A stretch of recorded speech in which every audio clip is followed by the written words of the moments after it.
এই প্রশ্নটা যে সমাধান করতে পারবে সে যে কোনো বিশ্ববিদ্যালয়ে ভর্তি পরীক্ষায় টপ পজিশন করার মতো ক্ষমতা রাখে। ভালো করে খেয়াল করো এই প্রশ্ন এমন কি আছে, ভালো করে খেয়াল করো তো। দেখো আমরা সবাই কিন্তু এই জায়গাটার সাথে পরিচিত, the lady প্রাইডস herself dash her beauty. যদি বাংলা করি, দ্য লেডি মহিলাটি প্রাইস গর্ব করে, হারসেলফ সে নিজেকে নিয়ে গর্ব করে, ড্যাশ হার বিউটি মানে তার সৌন্দর্য নিয়ে। একটু ভালো করে খেয়াল করো তো, আমরা তো সবাই পরিচিত এই শব্দটার সাথে। আমরা অনেক সময় দেখা যায় যখন আমরা বাবা মা আমরা ভালো রেজাল্ট করি, আমাদের বাবা মা কিন্তু আমাদেরকে বলে I am proud of you, এরকম বলে না? ও ফ্রেন্ডরাও কিন্তু অনেক সময় বলে I am proud of you. So I am প্রাউডের পরে অফ হয়। সো প্রাউডের পরে অফ এই দৃষ্টিকোণ থেকে একটা শ্রেণী অফ দাগাবে এবং 100% কনফিডেন্ট নিয়ে। আর আরেকটা শ্রেণী আছে, ওরা জানে যে প্রাইডে এখানে প্রাউড না, এটা প্রাউড আর প্রাইড কিন্তু আলাদা জিনিস। প্রাউড যেটা আছে না, PROUD, প্রাউড, এটা কিন্তু নাউন। সো প্রাউডের পরে অফ হয়, এটা সত্য, এই কথাটা সত্য, প্রাউডের পরে অফ হয় এবং প্রাউড কিন্তু নাউন। আর প্রাইড এটা কিন্তু নাউন হিসেবে ব্যবহার করা যায়, আবার ভার্ব হিসেবে ব্যবহার করা যায়। তো ম্যাক্সিমাম ক্ষেত্রে এই প্রাইডটাকে ভার্ব হিসেবে ব্যবহার করা হয়। যাই হোক, যে হিসেবে ব্যবহার করা প্রাইড। সো প্রাইডের পরে ইন হয়, প্রাইডের পরে কি হয়? ইন হয়।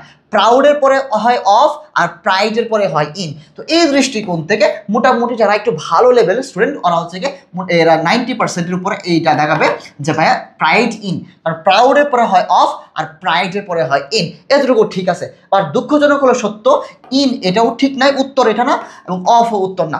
উত্তরটা আসলে কি? আমার মনে এটা কাজ করতে জানার আগ্রহ জাগতেছে, ভাইয়া উত্তরটা আসলে কি হবে? ভালো করে খেয়াল করো উত্তরটা কি, ভালো করে খেয়াল করো। দেখো প্রাউডের পরে অফ হয়, এটা একটা প্রিপোজিশন, কোনো ঝামেলা নেই। বাট প্রাইডের পরে ভালো করে, প্রাইডের পরে যদি রিফ্লেক্সিভ প্রনাউন থাকে, এই যে ভাই রিফ্লেক্সিভ প্রনাউনটা কি? রিফ্লেক্সিভ প্রনাউন হচ্ছে ওই সকল প্রনাউনগুলো যেগুলোর সাথে সেলফ থাকে অথবা সেলফ থাকে, যেমন her self, my self, our self. এই সেলফযুক্ত প্রনাউনগুলো থাকলে প্রাইডের পরে তখন ইন না হয়ে প্রাইডের পরে ইন হয়। কিন্তু প্রাইডের পরে যদি রিফ্লেক্সিভ প্রনাউন থাকে তখন ইন হবে না, ইন না হয়ে অন বা আপন হয়। ইন না হয় কি হয়? অন বা আপন হয়। এটা ভালো করে খেয়াল করো এই জায়গায়। তাহলে উত্তর কোনটা হবে? উত্তর হবে অন বা আপন। তাহলে দ্য লেডি কি? মহিলাটি প্রাইস গর্ব করেছিল বা গর্ব করে হারসেলফ, সে নিজেকে নিয়ে। যেহেতু হারসেলফ কি এটা রিফ্লেক্সিভ প্রনাউন, সো প্রাইডের পরে কি আছে? আরপি মানে রিফ্লেক্সিভ প্রনাউন আছে। সো প্রাইডের পরে রিফ্লেক্সিভ প্রনাউন থাকলে ইন হয় না, অন বা আপন হয়। প্রাইডের পরে ইন হয়, কিন্তু প্রাইডের পর যখন রিফ্লেক্সিভ প্রনাউন থাকবে তখন ইন হবে না, অন বা আপন হবে। তো উত্তর কোনটা? উত্তর হচ্ছে কি ডি। আশা করি তোমরা এটা ক্লিয়ার। এইখানে আরো যত ঝামেলা আছে আমরা এক নজরে একটু দেখে নিই। এই ঝামেলাটাকে আমরা এক নজরে দেখে নিই, তাহলে আমাদের আশা করি সবগুলো ক্লিয়ার হয়ে যাবে। একটু খেয়াল করো যে বিষয়টা বলতেছিলাম, প্রাউড ভার্সেস প্রাইড। সো প্রাউডের পরে একটাই প্রিপোজিশন, প্রাউড অফ, এটা নিয়ে কোনো ঝামেলা নাই, বিতর্ক এখানে শেষ। তারপর দেখো প্রাইড, এই প্রাইড শব্দের শেষে দুটো প্রিপোজিশন বসতে পারে, একটা হচ্ছে ইন বসতে পারে আর হচ্ছে অন বা আপন বসতে পারে। সো প্রাইডের পর কখন ইন হবে, কখন অন বা আপন হবে, একটু ঠান্ডা মাথায় চিন্তা করো।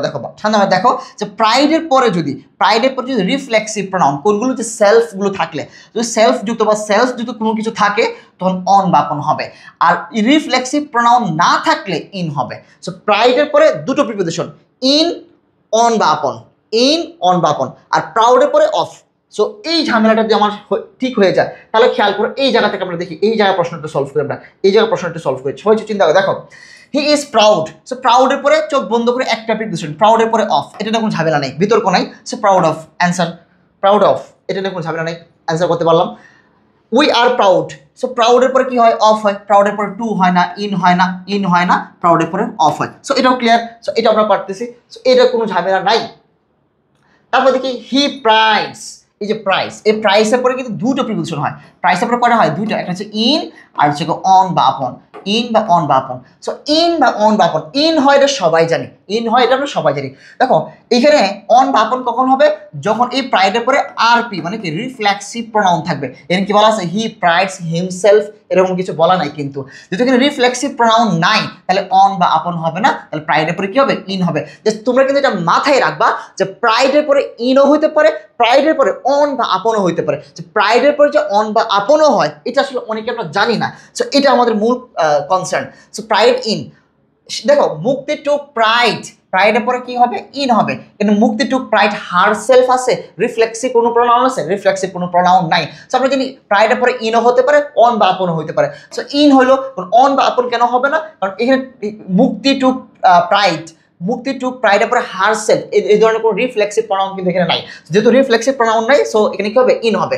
ভালো করে খেয়াল করো। তারপরে হি টেক্স প্রাইড, তো টেক প্রাইড, প্রাইডের পরে কি হয়? ইন হয়। প্রাইডের পরে কি হয়? ইন হয়। হি টেক্স প্রাইড হিমসেলফ, এই কথাটা বলা আছে, যদি হিমসেলফ থাকতো তখন অন হইতো, যেহেতু হিমসেলফ নাই মানে রিফ্লেক্সিভ প্রনাউন নাই, সো প্রাইডের পরে দুটো প্রিপোজিশন, ইন হতে পারে আর অন বা আপন হতে পারে। সো এখানে টেক প্রাইডের পরে রিফ্লেক্সিভ প্রনাউন যেহেতু নাই, তাহলে কি হবে? ইন হবে, ইন হবে।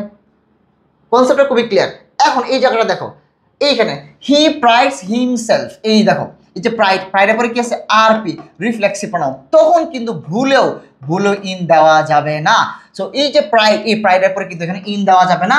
এই ইনটা কিন্তু ম্যাক্সিমাম স্টুডেন্ট দিয়ে দিবে ভুলে। ওরা জানেই না যে প্রাইডের পরে যদি রিফ্লেক্সিভ প্রনাউন থাকে, প্রাইডের পরে রিফ্লেক্সিভ প্রনাউন থাকলে তখন ইন হয় না, তখন অন বা আপন দেখাইতে হয়। এইটাই তোমাকে বিশ্ববিদ্যালয়ে ভর্তি পরীক্ষায় অনেক দূর এগিয়ে নিয়ে যাবে, অনেক দূর এগিয়ে নিয়ে যাবে ইনশাল্লাহ।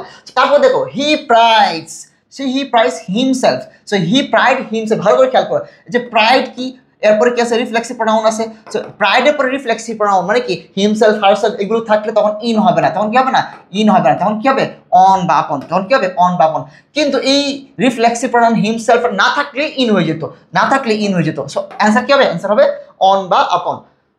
তারপর দেখো যেটা বলতেছিলাম, দ্য লেডি প্রাইডস হারসেলফ, দেখো দ্য লেডি প্রাইডস, সো প্রাইডের পর কি? হারসেলফ, রিফ্লেক্সিভ প্রনাউন আছে। সো রিফ্লেক্সিভ প্রনাউন থাকলে তখন তার ইন হবে না, এটা তো আর এখন আর তোমার ভুল হবে না। সো এই ভুল হওয়ার চান্স নাই। সো প্রাইডের পরে দুটো প্রিপোজিশন হয়, একটা হচ্ছে ইন হইতে পারে আর হচ্ছে অন বা আপন, অন বা আপন।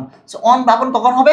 যখন দেখো রিফ্লেক্সিভ প্রনাউন আছে, মানে আরপি আছে। রিফ্লেক্সিভ প্রনাউন কোনগুলো? যে বললাম না যে my self, her self, our self, এগুলো। সো এখানে কি হবে? অন বা আপন হবে। সো এখন থেকে দেখো, তো এই প্রাউড অফ থাকুক বা প্রাইড থাকুক, মোট কথা হচ্ছে একটাই যে প্রাউডের পরে অফ, এটা নিয়ে কোনো বিতর্ক নাই। প্রাউড নাউন হিসেবে ব্যবহৃত হয়, সো প্রাউডের পরে অফ হবে। আর প্রাইডের পরে দুটো প্রিপোজিশন হয়, একটা হচ্ছে ইন, যেটা আমরা সবাই জানি ইন, যদি এরপরে রিফ্লেক্সিভ প্রনাউন না থাকে। আর যদি রিফ্লেক্সিভ প্রনাউন থাকে প্রাইডের পরে, যেমন এখানে প্রাইডের পরে রিফ্লেক্সিভ প্রনাউন আছে হার, সেলফ, এরকম রিফ্লেক্সিভ প্রনাউন থাকলে তখন অন বা আপন হবে। জাস্ট এইটাই আমরা হচ্ছে অনেকে জানি না, এটা আমাদের মূল প্রবলেম হয়ে যায়। সো আশা করি এখন থেকে প্রাইড নিয়ে তোমাদের আর কোনো সমস্যা হবে না।